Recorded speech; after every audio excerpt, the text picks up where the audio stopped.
Hey everybody, this is Jeffrey Lyles. You're listening to Lyles Movie Files. As I record this is Thursday, getting set for AwesomeCon 2018. All the big stars are going to be there. We got Stephen Amell, Tom Welling, I think Dave Bautista is still set.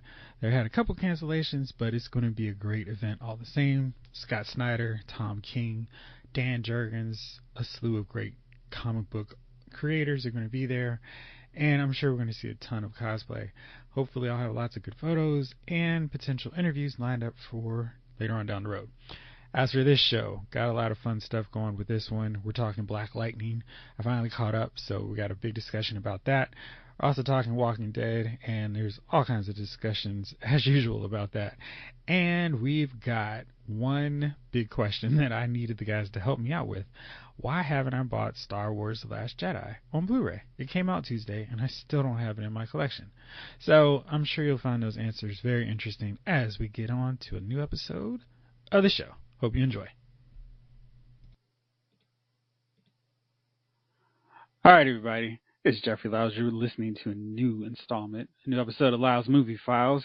Joining me today is little brother Jace. How are you today, bro? I'm good, bro. How are you? I'm good, man. I'm good. Gunner's in the building. What's up, Gunner? What's good, man? How's it going? Won't complain just yet. Javon King, what's new with you? My man, what's good? What's good, everybody? It's popping.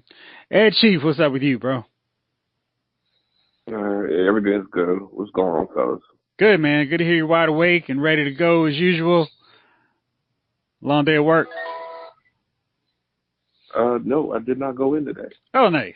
So you're well rested. Outstanding. All right, so there's lots of stuff. Too many things to get into. On our text chat, we were talking about how it should have ended. And they broke down Star Wars The Last Jedi, how it ended. It is the first time that a Star Wars movie has come out, and it could be like the third time it's come out on whatever new format, right? This is the first time that a Star Wars movie has come out where I was not in a store in line day one to buy it, to watch it that night, and to maybe watch it later on that week. So Last Jedi, I was, when I saw it, I was like, hey, this is an interesting take on Star Wars. But man, in the time since I watched it, I've not watched it again. Like with Black Panther, I had to see that movie multiple times in the theaters to take it all in. And I'm probably going to watch it 1 million times when I buy it on Blu-ray. Last Jedi, I was like, I don't know. Do I really want to see it? Or is it just going to make me mad all over again? And then when you guys showed me that this is how it should have ended, I was like, yeah, I kind of feel like that was more the case. So fellas, help me out. Help me figure through my lack of interest in buying this movie. Jace, why have I not gotten this yet? Well, they killed one of your favorite heroes and kind of made him look like a punk. It was just like, Luke, I can't be bothered with you people. There's no real backs. I mean, just because you watch the movie, you're just like, wait a minute. So you flaked on these guys, and you don't tell us why he flaked. You just said, okay, I lost one Jedi, and supposedly everybody's dead. And then after that, it's like he's dead and doesn't get into a fight. You're just like, what the hell? See, you lost one of your heroes. You lost Princess Leia. It's like, it's basically like they crapped on your childhood this time, not like the prequels, because the prequels were perfectly fine. They told exactly the story they should have. This one, I mean, this new trilogy just goes like kind of like, okay, every one of your heroes is a lame person and couldn't even do anything after they beat the Empire. So you just like, wow, I don't love these guys as much as I used to. I don't care about these news guys. And the only reason I would buy this movie was literally to crap on it again. Because even with the rating you gave, it's like, oh, this is a good take on this version of the story. That's not the story I want to see continuously.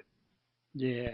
Okay. I know I didn't buy it on Tuesday, but I will probably buy it this weekend if I remember. So that's my take. Gunner, have you bought it? Are you into checking it out, or what's the deal with you, man? Oh, you talking about the Thor of the Star Wars epilogue here? I don't know, man.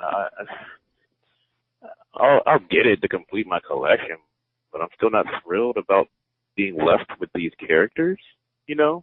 But, of course, you're disappointed because, Luke's gone, man. We all are. I watched it a second time in the theater, and it made more sense in a way of like, life transition, blah, blah, blah, philosophical crap, right? But you're not looking for that. You're looking for a regular old Star Wars movie that's not super more deep than any other Star Wars thing. I'm not talking about the novels. I'm talking about just the movies. Then, yeah, I mean, of course you're going to hesitate. I think us collectors are going to buy it because it adds to the collection. We'll watch it again and maybe a couple more times here and there when we have a Star Wars party. And let's watch all the movies, and then we might save that one for last, even if this next installment that comes out is better. You know what I mean? Like, we'll probably still save that one for last. So it is The Last Jedi.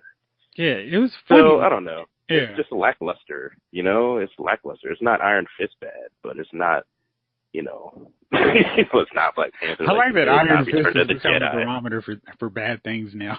It really is. It's just like you had source material that you could have worked with, and you chose not to. I feel like that fits Last Jedi as well. Yeah, I was about to say, it really does. They really could have gone with the novels. It's okay. But, I'm not super fanboy angsty about, oh, that's not a power that we use. I'm like, actually it is. It's actually in the books, the actual Jedi books. So, I'm not super fanboy angsty about it, but am I excited to go get it? Should you be? Nah, I'm not surprised you aren't. I've been debating this kind of throughout, I guess this Wednesday we're recording this. Tuesday I was like, or Monday night I was thinking, man, that's coming out, and I'm not as excited about grabbing it. And I was thinking one of the reasons was because there's no progression in time from Force Awakens to The Last Jedi. With the Attack of the Clones coming after Phantom Menace and Empire Strikes Back coming after Star Wars, there was this progression of time so the characters could grow into their roles a little bit, and there was that wide open space of what's happened since the last movie. I mean, with Anakin and Obi-Wan, Anakin became a teenager. So he and Obi-Wan presumably had all these cool, fun adventures where Anakin was learning how to be a Jedi, Obi-Wan was learning how to be a mentor, and it was like, oh, this wide open thing, like, wow, that was probably really cool.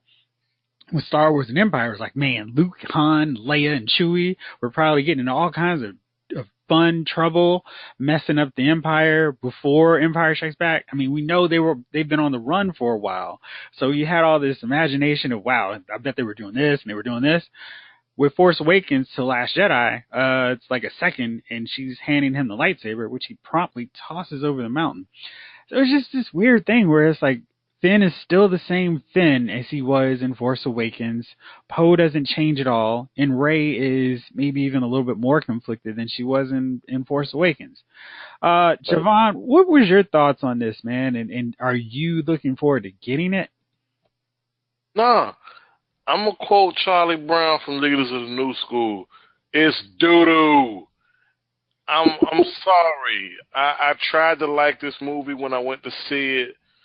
From a point of view of continuity, and also building the narrative, you built up what was Metal Stormtrooper / Boba Fett? What's her name? Captain Phasma. We built up Captain Phasma as such a badass character, right? She goes down with a whimper in this one, which was really disappointing. The same thing with Supreme Leader Snoke. What was the point of all the cloak and dagger with Supreme Leader Snoke in the first movie if he can bend minds and he can read the Force and read what his Padawan is thinking, or not Padawan, but whatever, is thinking, but yet he can't see the fact that he's about to slice him in half with the lightsaber? Really? Come on, man. Stop insulting me. You're insulting me. And Ryan Jones, Rion, whatever, spell your name like regular Ryan. That's number one. I'm not even pissed off about that, but if you're going to be Ryan with a Y. That alone. Wow. Right? Yeah, you know me. Y'all know me by now, okay?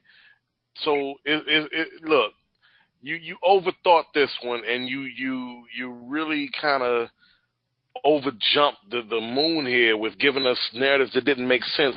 And what was the whole point of introducing Rose so that she and Finn can go to the Monaco of the galaxy to go do what? Meet Benicio del Cameo, as I was calling him. What was the point in that? What was the point? We didn't need that. That was 20 minutes see of their story. crappy chemistry. Right. To see that awful chemistry. We didn't need that at all. We didn't need that at all. And to have purple-haired school teacher Laura Dern come in there and be like, oh, we got a master plan, but we can't tell you. And to have Poe come in there and be like, I'm starting a coup that's going to yield no results other than me being put in a brig. And to have Leia do her whole force float back to the blown-up ship. Come on, man. It was just so weak. It was so weak. But what I'm most disappointed at is the two... Look, Kylo Ren is an apathetic trust fund baby. He's an apathetic trust fund baby. He's listening to Morrissey and crying about how much his parents suck in his room in a $10 million house, complaining about straight up first world problems while the rest of the galaxy suffers. Right? He's going around being this whiny brat that killed his dad and killed his mom for what it is, or tried to kill his mother for what it's worth. All for what? So you can be like your grandfather that you didn't even know? I mean, also adding the fact, it's like, weren't his parents already running the galaxy? What do you need to? Why not just take the damn thing over that way? Like, why do you need to? Yeah, Jason, exactly. And what was the throwaway plot line of Luke trying to kill his Padawan because he figures he's evil through the Force or whatever. He's already been tainted by the dark side teachings. But wasn't it you yourself who said to know the Force or master the Force, you have to know both sides of it? It's like, come on, man, what are we doing here? What are we doing here? Chief, and hold on, I gotta hear from Chief on this, man. I'm sorry, go ahead. So Javon's raised us some interesting points, and I kind of, as I've continued to separate from watching it that first go round, those plot points are kind of sticking. Like, what was the purpose of Rose and Finn's job? I mean, what were they doing? Their little side quests. And then if Laura Dern had just talked to everybody, I mean, like, were they worried that there was some traitor who was going to get blown up on the ship with them? Why didn't she just sit everybody down? Look, this is our plan. These pilots or these captains are going to stay behind in their ships, and they're going to stay behind and get killed, and then I'm going to take my ship and use a hyperdrive while we get to this planet. What was so hard about that? I mean, it wasn't like there was some reason to just communicate with everybody. Here's what's going on. Finn and Rose wouldn't have gone down to the planet. They wouldn't have met the little urchin kids, and they'd have been fine. And they could have focused on something more important. Like, hey, where's Luke Skywalker? Maybe we should fly to his planet and bring him into this fight one way or the other. And then, Luke is just, the whole deal with Luke is just annoying to me, because it's like that, how it should have ended. It was kind of like, yeah, Luke probably would not have been the guy running off in the first place. He would have been like, yeah, I'm going to try to win my nephew the same way I did my father. So I just, that whole thing didn't make sense. Like, I don't care about him caring about his legacy, but just the character Luke would have been like, hey, you know what I need to do? I need to fix the mistake I made and help him out.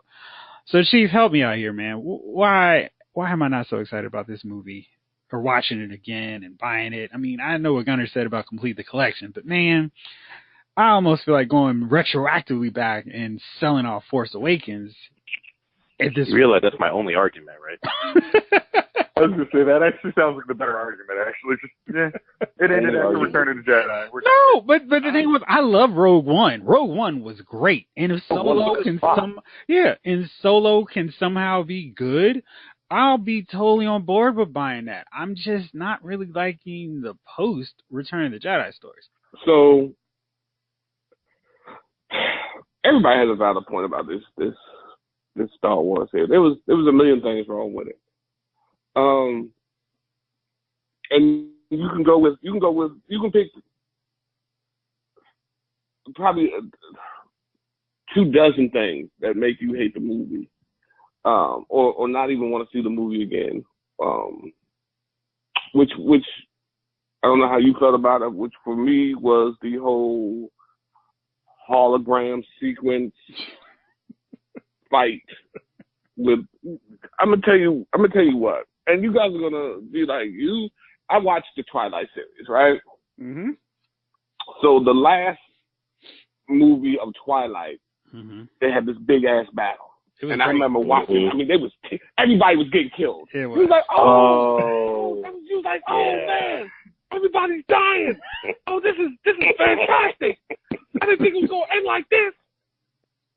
And then we found out she basically went in and showed the dude what was gonna happen if they did fight. Which pretty much ruined the last 20 minutes of the movie. I have one plot point just to let you guys know. That there are 5 black guys who watch Twilight and all know this stuff. Okay. Hey, I still rip a dude's ear off. I'm gonna let you know that too. So, right. So this thing here. So then when the whole Luke thing, and then I found out Luke wasn't even there. Immediately I went back to Twilight, and right there in the movie theater. I said, this joint sucks. Right then and there. And that right there ruined the movie for me totally. Because I'm watching the fight, I'm like, okay, Luke showed up. I said, I've been waiting for this. This is what I've been waiting for. You know, some of you guys are into the politics of it. Some of you, I live for the lightsaber scenes. Always have. There's nothing I want to see more than 2 Jedi going at it. Any Star Wars. Like, that's why the other Star Wars, Han Solo, that stuff doesn't even excite me. I want to see 2 Jedis dueling it out with lightsabers. I liked it when I was 5 years old, and now that I'm 42, it is still good. You hear what I'm saying? It is still good. As it was in the beginning, so it be in the end. And this here right here, I'm telling you, ruined the whole movie for me. I said, he's sitting on a rock, back at his house. I said, so all that excitement that you got mustered up was taken away. I mean, was just taken away. Just you. I remember I'm sitting there, I was like, oh, Luke, get him, yes. And when I looked at him, I said, man, you know, I noticed, I said, man, he's shaved and everything. I said, this dude came out because. Low down dirty Shane. You remember when he got clean? Right. Clean, yeah. He cleaned up. He was like, oh shit. So I'm like, yeah. I said, it's happening now. I said, my man that cleaned up. He looks 20 years younger. He's about to go at him. He's about to kill everybody. Everybody's dead. Not quite. Not quite. And that's what destroyed it for me right there. Right then and there, sitting in E7 and E8. You know what I mean? I had the seat reclined. I still had a half a bag of popcorn. You know what I mean? Twizzlers. And the blue and the red icy. And I wanted to take my blue and red icy and throw it at the screen at that point. Because they had tricked me. They made me think that something that could have saved the movie to a degree. Not totally, because we still bombed the movie out, but to a degree, an awesome Jedi fight. And you guys took it away. They took it away. They said, well, look, we're not going to do that. We're going to trick you. We're going to give you a horrible movie all the way till the end. And when the end comes, we're going to trick you, making you think, yes, it finally got good. Yeah. And that's why I never watched it, huh? They tricked us twice. And I'm going to say this. The way the whole secrecy and shrouded in secrecy hologram thing that they did with Snoke, I wanted Snoke to be like, remember when Dooku came or actually when Palpatine revealed his colors? Dooku was dope, right? But when Palpatine revealed his true colors, that redeemed the last 2 movies, right? For me, it Yep. did. Okay. It did. No. Right? That redeemed the last two movies. Granted, Sith was corny, but it's that scene alone. Those scene alone's redeemed itself. Sith was corny as hell, but it redeemed itself with that. It kind of Palpatine is revealing his true colors. I was expecting Snoke to have a moment where he shows, look, I am the all-powerful. I am the being. I am the one, right? Mm-hmm. You can't see Anakin's getting ready to slice you in half. I'm not Anakin. Anakin Light. Yeah, whatever his name is. You can't tell that ugly face shirtless is getting ready to slice you in half. You didn't know that was going to happen with your Ike Turner gold lame one piece suit and your Crimson Guard that looked like you stole that idea from G.I. Joe's Cobra. Those are the Crimson Guard. Crimson Guard. Get out of here, man. Kill yourself. All of you. Falling in the sword. That was terrible. I'm sorry. It was terrible. All right. Well, thanks, guys. I feel a lot better about not buying it yet. It's. I think that may be one of those deals where I go for hey, if somebody asks me for a birthday or Christmas present, get that. I don't know if I'm gonna chalk up the money for it just yet. All right, let's keep it moving here. So, X-Men, you know those beloved movie franchise. They had two movies slated for 2018. New Mutants, which was, if I am remembering correctly, was originally set to air or come to theaters next month in April, and X-Men Dark Phoenix, which was set for November. Now they're just scrubbing the whole thing, and they're moving New Mutants to August 2019, and Dark Phoenix is going to hopefully, quote unquote, follow in the footsteps of Deadpool and Black Panther with a February 14th, 2019 debut. So, love to all the X-Men fans, hate to everyone who wishes these movies could be better. Do you think moving these movies to next year, because New Mutants, at least, is already getting some reshoots, they've added another character in, will these reshoots help you stoke any interest in watching these movies? Gunnar, what do you think first, man? First of all, these members saw Black Panther and ran to next year. That's the way I look at it. And they're like, oh, the Avengers? Just the trailers of the Avengers. These members ran to next year like, nah, Marvel's too crazy. We can't compete. Let's move next year. 1, 2, they might be like, yeah, let's do February like all these other movies. Maybe that'll help us. No. So, they're trying to go for when the other blockbusters aren't out so they can bump up their numbers because it's X-Men. And it's Sony's X-Men that Sony, right? Yeah, Sony's X-Men that just... No, Fox. This is Fox. It's Fox. Fox, excuse me. Yeah. I'm sorry. Yeah, Fox, which is worse. Fox's crappy X-Men, which is crap. So I'm like, yo, hurry up and finish your merger so we can see some cool stuff. So unless they do like the whole Justice League reshoot that cost like $25 million that made it better, I don't see this being any great, but I think they're just running to 2019 to make sure that they, dot their I's and cross their T's and do some reshoots and do all this stuff after Black Panther and the soon-to-be Avengers craziness. So, yeah, they just run it, man. It's funny.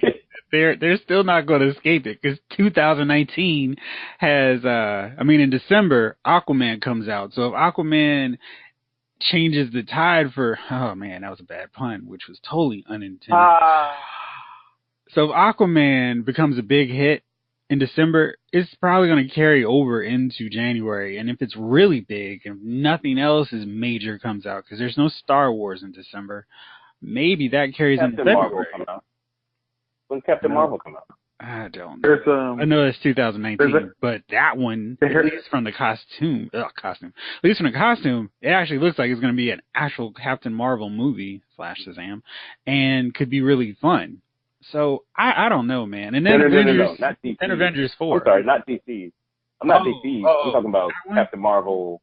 Yes, Marvel. Man, Mrs. Marvel. Captain Marvel. Question.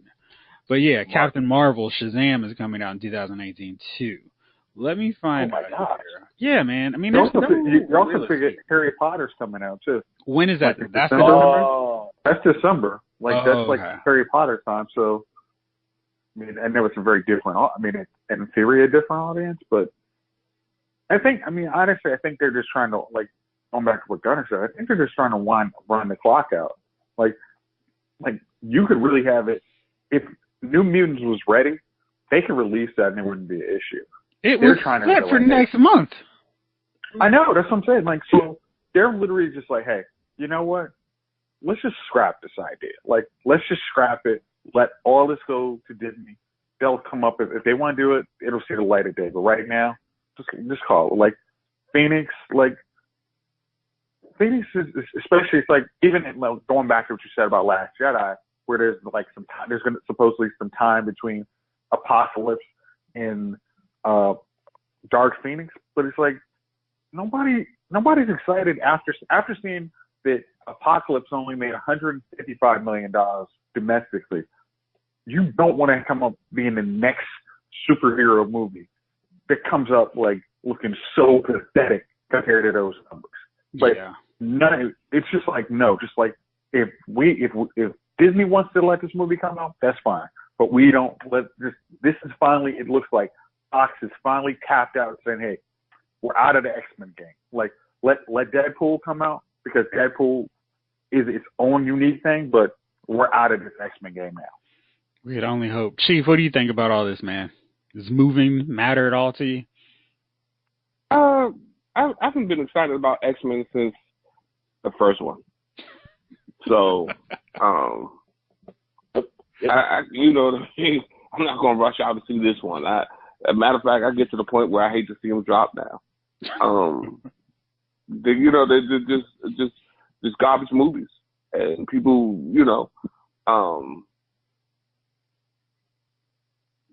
I guess people just go. You get in the habit of like paying for water. You know what I mean? Remember when you didn't pay for bottled water? Remember you just got your water out of the tap, threw some tap ice cubes into it, and you drank it? And your parents drank it, and your grandmother, and your great-grandmother, and her mother on the line. That's you drank the water from the damn faucet. And it killed nobody. Right. Now all of a sudden you go out and you wanna pay for it.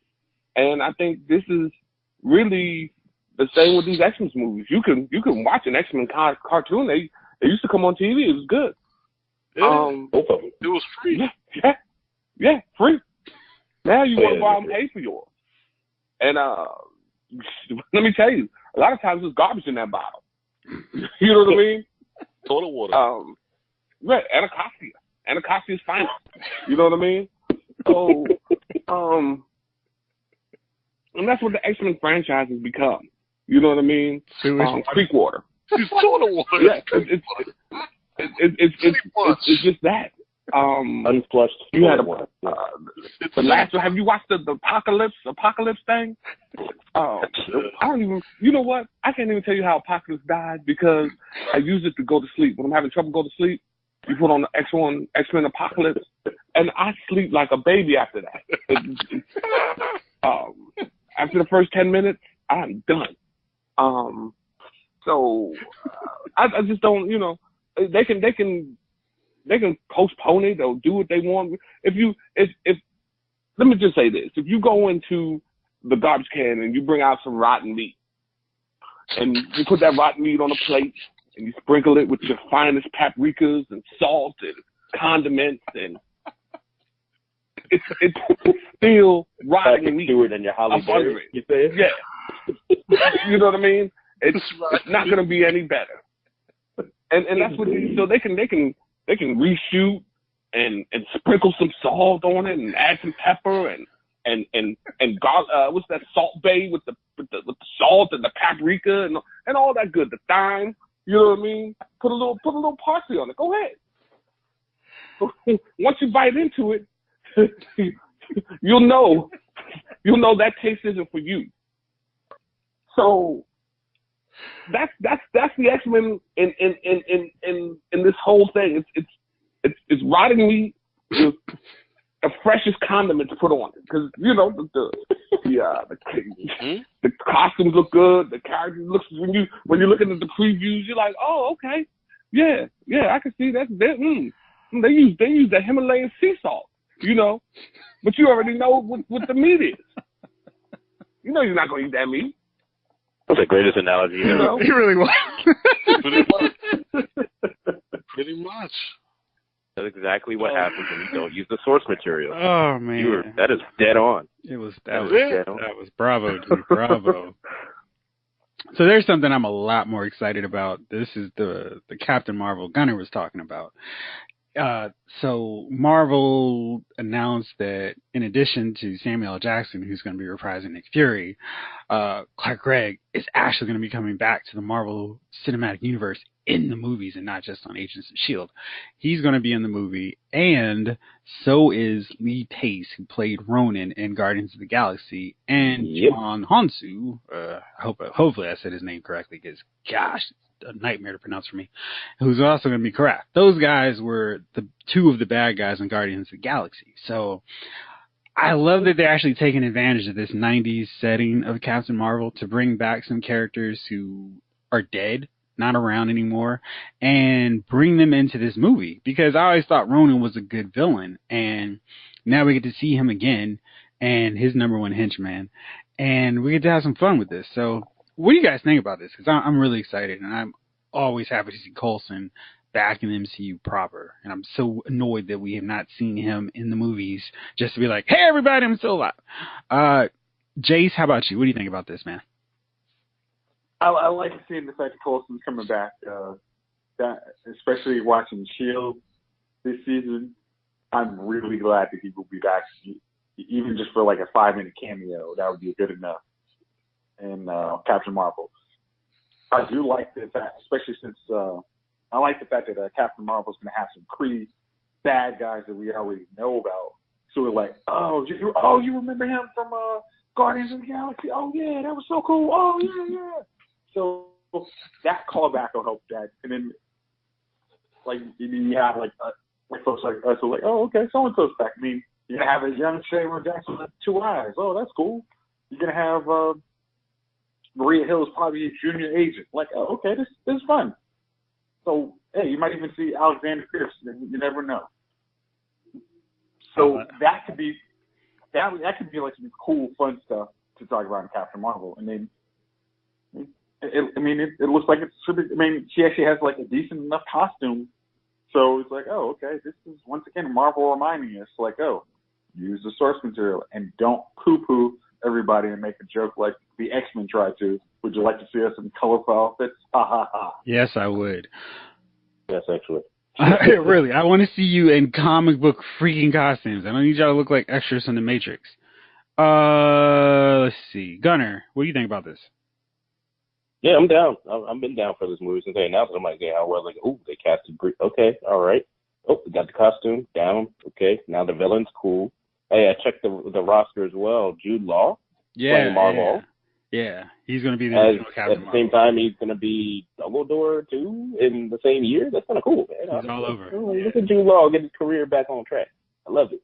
Yeah, I always thought Jude Law was pretty good, so I'm glad to see he's got a big feature role in 2 big franchises coming up here. Yeah, damn good.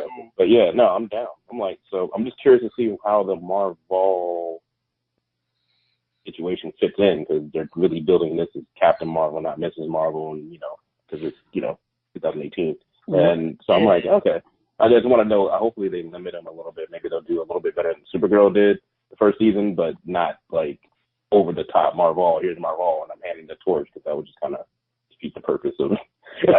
Well, they may have him die early. Like, kind of like how... That's what I'm saying. I hope... Yeah. Yeah, hopefully that's like a black and white scene in the beginning before the credits. Like, like, all right, cool. We know where this comes from. I think they're going to have to do an origin with her, because she didn't have, I figure most people didn't know everything about Wonder Woman, but they could kind of piece together enough of her origin. So Captain Marvel's a real blank slate to most people who, because she's had a million names anyway. Miss Marvel, Binary, Warbird, Captain Marvel. They need to make it clear for everybody who she is, what she's about. So we're going to get an origin for her. And I think going back in time makes that necessary too, because it's not like you can just throw her in there and be like, hey, here's Captain Marvel. So either way, I'm confident they'll get it done. Javon, I know you love talking about comic book movies, but there's another new bit of news that just broke here. So I don't know if you guys watched Narcos, but Pedro Pascal, who was also in Game of Thrones, he is now joining the cast of Wonder Woman 2. His role has not been announced. But do you guys remember him? Does the name mean anything to you whatsoever? The Viper? Yeah, okay. So I think he's really good, and I'm really looking forward to seeing who they'll have him play. This is I think this is a 90s setting, right, Chief? Or is this an 80s setting? It's 80s setting, right? 80s. Well, the Narcos is 80s. No, Wonder Woman 2. That's set in the 80s, right? Oh, Wonder Woman. Yeah. It's supposed to be 80s or something, 80s and 90s. Yeah, I don't. Yeah, I want to see a female superhero movie set in 2018, 2019. It's kind of weird. It'd be nice. Yeah. It would be really nice. I'm curious to see how they're going to transition. So no one knew Wonder Woman when she came on the scene. She had been hiding. Matter of fact, since it's, or fighting in the shower since World War II, right? Mm-hmm. So she jumps on the scene in the last one. Nobody knows who she is. And then you're going to tell me you're going to have a flashback from the 80s? Like, I would remember a Costume Avenger from the 80s if it appeared again, like, this year. You know what I mean? Like, like I said again, it could be a place where there's nobody. Like, maybe Wonder Woman has to go to another deserted island to take care of something. Please do. Please do. Yeah. Because if it's not that, I'm going to be... Yeah. Yeah. There's a simple Wakanda workaround for it. Oh man, nobody can get to Wakanda unless they get an invitation from T'Chaka. Maybe Wonder Woman game. Maybe Wakanda is like right next door to where Wonder Woman grew up. You gotta have a special invitation to get there.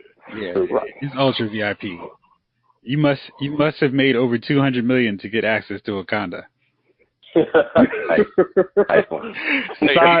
Sorry, X-Men Apocalypse, you won't make the cut. No, thank God. Sorry, X-Men period. True. None of those movies never make the cut.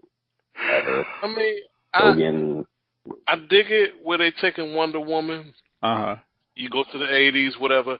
And plus, nostalgia is always in effect, For what it's worth, for guys of our age group, we'll go see it because, one, Gal Gadot is hot. We want to see her. And we love Wonder Woman. It's not just because Gal Gadot's hot. The movie was good because Gal Gadot's good. Mm-hmm. It might not be a pig in that token. If she was good, the movie was great, Mm-hmm. We'll want to see it. We'll want to see what Kristen Wiig can do as the baddie in the movie, even though I'm not sold because, like I said, I love Kristen Wiig. I just don't think she's a villain. I just don't. I can't see it either. I think man. Surprise both of y'all.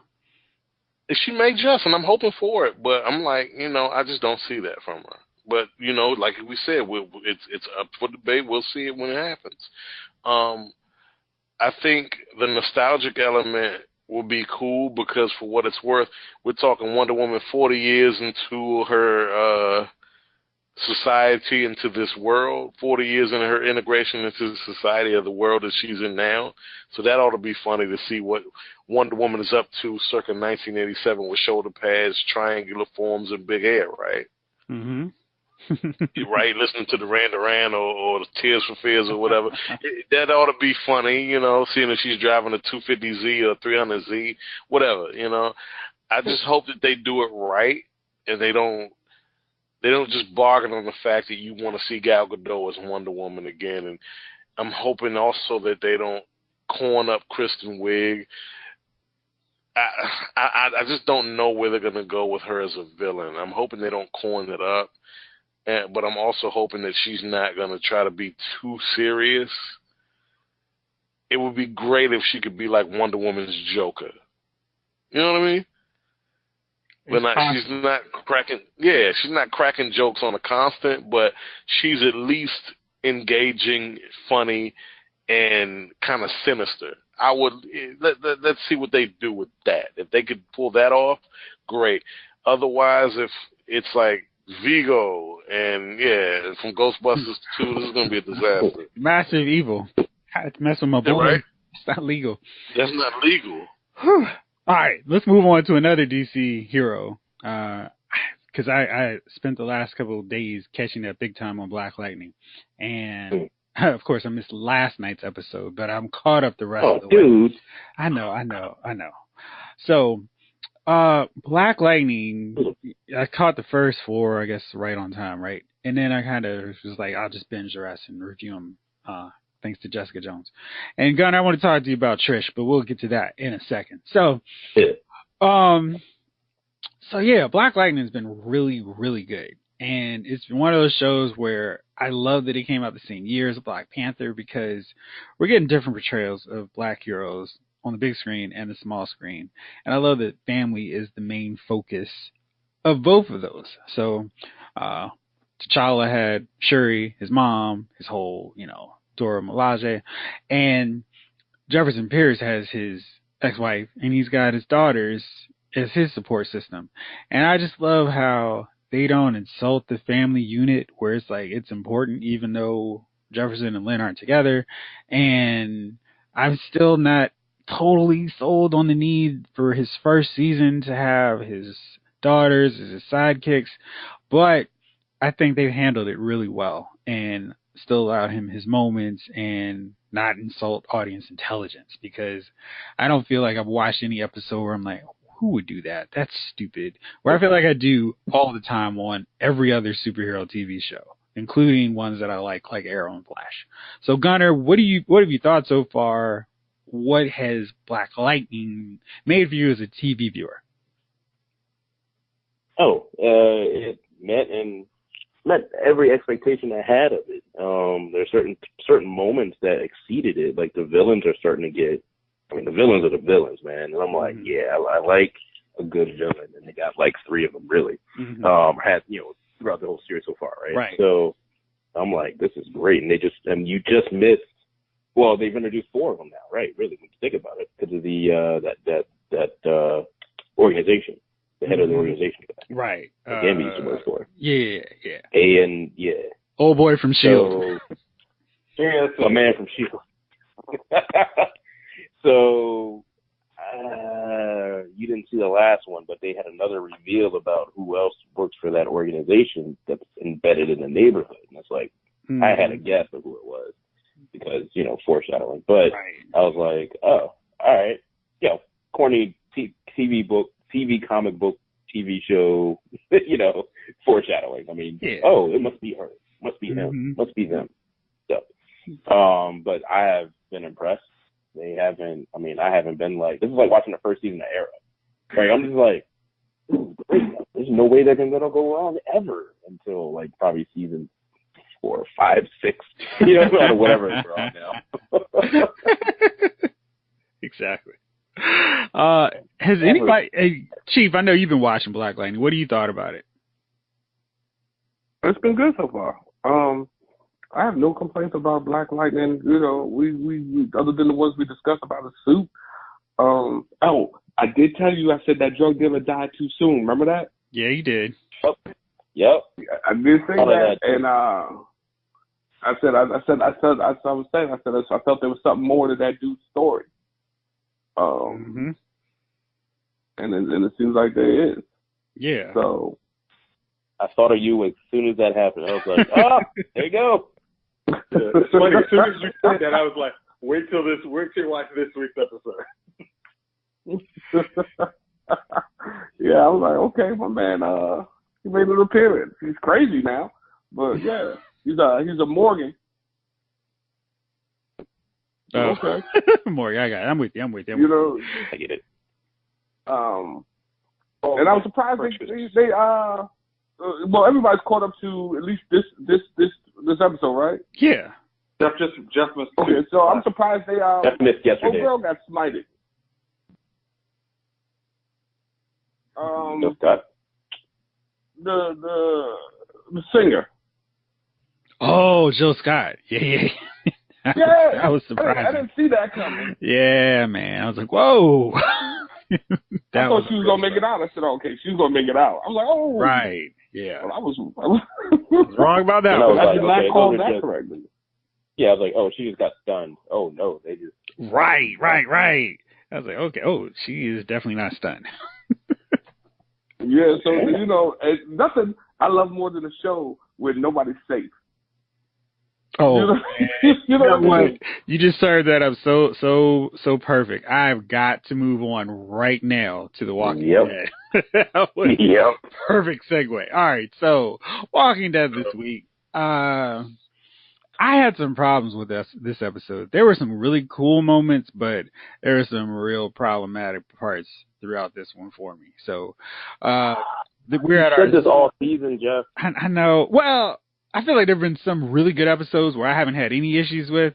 This one was a little bit more mixed. So Simon has the Saviors at the front, at the gates of Hilltop. Maggie's getting them ready, and we get a big fight. And that fight is great. I mean, it's some good action. Everybody's going for it.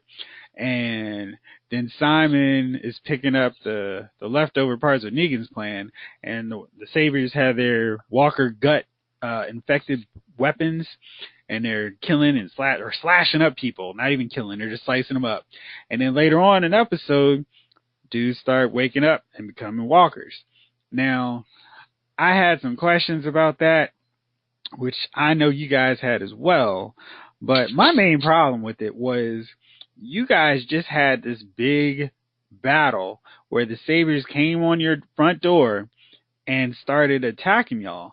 Why is no one at the Hilltop awake? I mean, everybody's asleep at 3 o'clock. There's no lookouts, nobody anywhere. They've got this pen with Saviors in there. Nobody's keeping an eye just to make sure they didn't get some weapon or find some hole to get out of. Nobody. Everybody's asleep at Hilltop. Let me get in there. All right, go ahead, Chief. Go ahead, man. Go ahead. So, yes, you are correct. The same thing I argued. Well, let's just start with the guy turning into the walker, falling down 80 flights of steps, and nobody wakes up. Oh yeah. I mean, everybody's just sound asleep. We got dudes who got everybody's beat sound up, asleep, and there's no doctors there. Oh, hold up, one more thing. Where did this doctor come from? This new doctor. Every week there's a doctor that's walking in the Hilltop. Where was she? Dude, where was she when everybody was like, "Hey, we need a doctor, Maggie"? She's another in the long line of useless characters in the Walking Dead universe. Yeah. I'm glad she wasn't around long. Mm-hmm. Anyway, go ahead, Chief. I'm sorry. So no one wakes up when the dude falls down the steps. I got the smoke alarm, and that damn thing beeps all night. And I hear it every time it beeps. Every 10 minutes, beep. I wake up, damn that thing. And then, I fall back asleep. But it beeps all night. I hear everything. Now, you're telling me after a gunfight, something as loud as a person falling down steps doesn't wake anybody. During the gunfight. Now, these people... Of sleeping people. Hey, these folks are not army people. I get it. But explain to me, you crash in a bus, right? Mm-hmm. I have automatic guns. You have automatic guns. But you have to come through a door to get to me. Mm-hmm. How the hell are you making it through that door if I'm shooting you as you come through the door? That's excellent question. So, Saviors get into the compound, right? Mm-hmm. They're shooting at the Saviors. It's 40 Saviors arrive, 20 Saviors get shot, 40 Saviors leave. Right? And so they retreat back into the house. Mm-hmm. And so my man is hiding behind the bus at this time. So he's like, yeah, they went inside. He's like, yeah, let's go finish this off. Mm-hmm. Him and the group of dudes step out into the open. Into the open. Mm-hmm. Mm-hmm. And then I'm like, oh, they're shooting at us. Let's retreat. And I'm like, Preach. no. Who does that? Nobody knows. Like you thought everybody went to sleep? Like you thought they went to sleep at that moment? Oh, they fell asleep, y'all.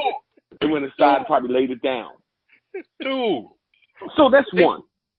Two, I'm not even going to get, I'll let somebody else cover the blood. All right. But let me ask you this. Carl got bit. It took him 8 weeks. And other people have gotten bit. Right? Mm-hmm. Carl wrote a letter, spent some time with his daughter. I mean his sister. No. He wrote letters. Letters. Bob got bit too, and it took him a long time to die. Well, this is my point. Bob was. It took him a long time because he. They ate his leg and he died the next morning. No, but he got bit long before then. He got bit down in that basement. Remember, Carl. Yeah. So that's exactly what I'm saying. So Carl now gets bit. It takes Carl a long time to die. Or a long time. Matter of fact, he never even turned. He just ended up shooting himself. Mm-hmm. Now, these dudes turned in a matter of what? 3 hours? I guess it's the blood. 4 hours in the blood, everybody man. turned? Yeah. That's actually in their internal organs versus like a bite. That has to or whether or not your name is Hold on, dude. credits. If you get bit, just like if you get a snake bite. But they don't have any blood. They don't have any blood. It's not their blood. They're biting you with their saliva. So their saliva would take longer than their blood going into your blood. Okay. Yeah. Is that the case? Is that what we're about to argue? I guess. Because when y'all bring up the point, Or the terms of your contract with AMC. Is that what we argue now? That's the only way it has to go.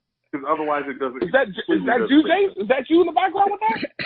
That is, I will say that is how we're going with the heroin user argument. You're sharing a needle versus whatever that other way. That's where we're gonna go. Okay. Jason, don't you be a lawyer right now. Don't you be a lawyer right now.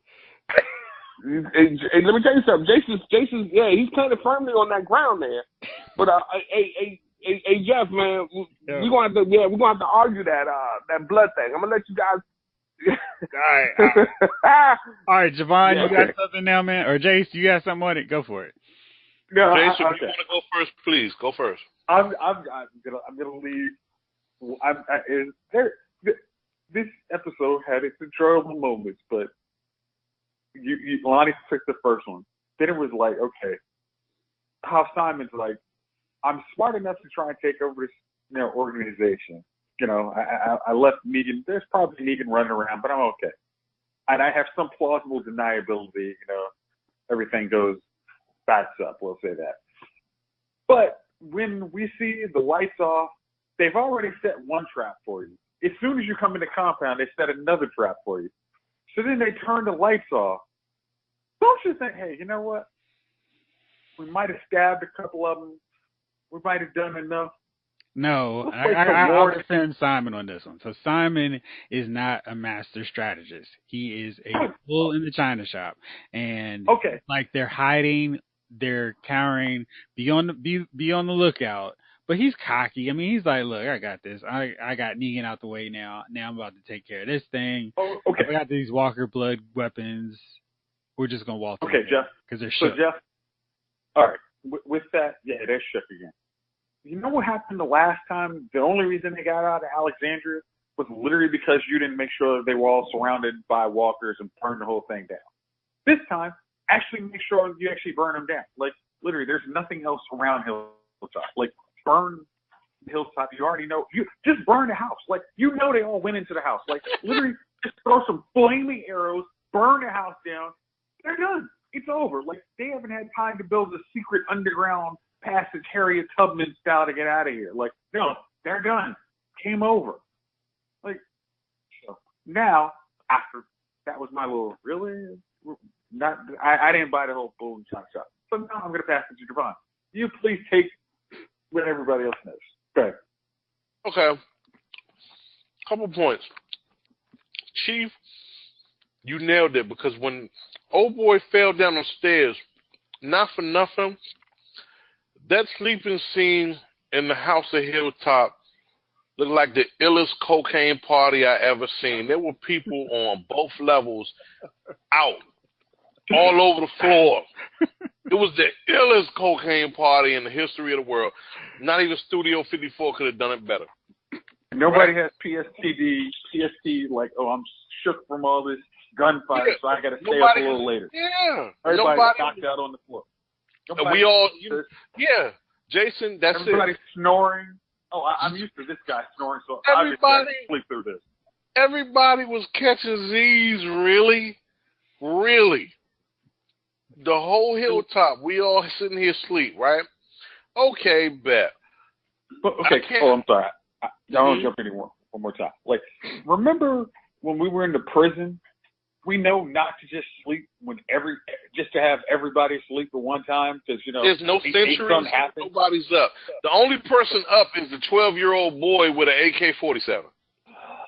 I'm just saying. The only person awake doing all this is the 12-year-old boy with the AK-47 and the prisoners out in the yard. They're the only ones that's awake. Yes. No centuries of roaming the grounds. Nothing. Nobody? Really? I'm going to talk about Henry soon, but yeah, go for it. Oh, yeah. Okay. Yeah. Well, I'm going to talk about Henry too. Henry's got a special spot for me this week.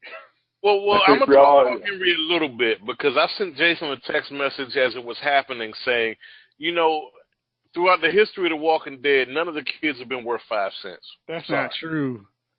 Sophia and Carl. Sophia got herself bit and wound up in a barn. No, Sophia proved that The Walking Dead was not afraid to kill kids. So for that reason alone, I will give Sophia some. Why did she break away from the group? How did that happen? She was a little girl. She was a girl. I'm totally acting like a girl. No, this was early on in that war, and they didn't know all the stuff they knew. And who was keeping track of the guns? No one. There's no gun safety in the hilltop. There was no gun safety in the hilltop. Maggie's a great leader, but 12-year-old, whatever his name is, can walk off with an AK and pull Nick Nolte in 48 hours. I'm going to start shooting. And the key to the prison. Nobody's safeguarding the keys. Nobody. Right. Okay, well, I don't want to kill too much time on Henry because I think we got to save it for later. But yeah, well, okay, we'll go past Henry then, because that's a big enough flaw as it stands. The other big flaw is this. Everybody in this series, whether we're talking about the heroes, whether it be Rick and Glenn from episode 2, to Rick and his foster family when they first got to Alexandria, or any other time that they covered themselves in walker guts to get through a horde, they covered themselves in the blood and guts of the walkers. Now all of a sudden, this is the most dangerous substance in the Walking Dead universe? Really? Nobody had open sores when they were walking and covering themselves. Oh, come on. Look at everybody out here. Give them the pass if you want. You give them a hall pass if you want. I'm holding them to a strict standard. You got to stay true to your form here. I'm pretty sure that Rick, when he went through all of what he went through, when he and Glenn went through the Walker Horde, in episode 2, season 1 of The Walking Dead, I'm pretty sure he had a sore elbow or a cut on his forehead, a cut somewhere in all of that. The last time they walked around in Walker guts, like they put it on their clothes. They put it on their clothes. Not on their skin. They literally put it on their skin. Yeah, they literally had no other option. Hey, what happened to them? They got killed. That was great, by the way. Yeah, they got killed, but it wasn't. They didn't get killed because the Walker blood. They got killed because we know that because it took 2 hours. No, Jeff. No, Jeff. Got you killed can't before spin this. That's fake news. Fake news. You're about to get muted based off using that line. Right?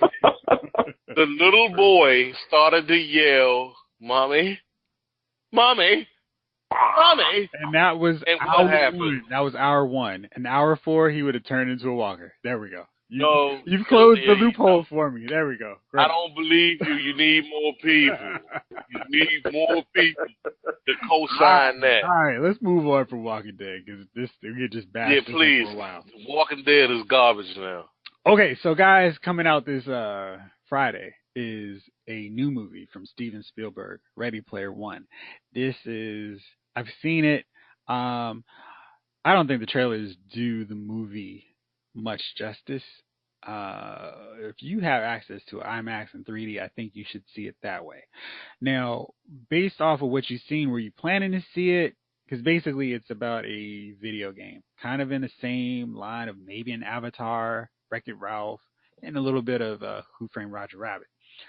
But it's done by Steven Spielberg, so it's really, really entertaining and crazy and all that great stuff and worth seeing in movie theaters. Chief, were you looking forward to seeing this? Was this on your radar to check out? This is the movie with the fake world or something? Right, the Oasis. No. Okay. No, I have no plans to see it. Nothing about it excited me at all. I think I'm sorry. It just didn't. No, because I'm with you. Because I saw the trailers like when he started. I was like, okay, whatever. Yeah, it didn't look exciting. It looked. Yeah. I mean, we've seen this movie already. It's called The Matrix. Yeah, but it's so much. It's so different than that. But I think the trailers have been, how we talked last week about how great the Marvel Studio trailers are, how they get you hyped up for the movie. That Ready Player One, every trailer they showed, I was very underwhelmed and just thinking, maybe I'll catch it later. There was nothing screening this week outside of that was kind of even on my radar. So I was like, all right, by default, I'll check it out. I mean, the trailers don't sell that movie well at all because it's so different than what the trailers cut up. Gunnar, what about you, man? Were you thinking about checking this out, or why not? It looks interesting. If I'm bored, I'll go watch a movie or something. You know what I mean? If I'm between meetings, let me watch this thing. So no. I gotta say, I agree. Like the trailers, like the first trailer, I'm like, okay, I guess. Yeah, I think I saw one in the theater. It was like a longer one. I'm like, okay, I guess. But then like a most recent trailer, I think right before it came, like, maybe like right before you saw it, right? Mm-hmm. It was like a whole different plot. So I'm like, see, usually when movies do that, you're done. Like this is just a filler for the studio to try to make some money. Like I don't know. It looked like I was like actually more excited about it, but that doesn't mean I'm excited about it. I was just like, oh well, this is a more interesting plot. Maybe they saved the best trailer for last, but I don't know, man.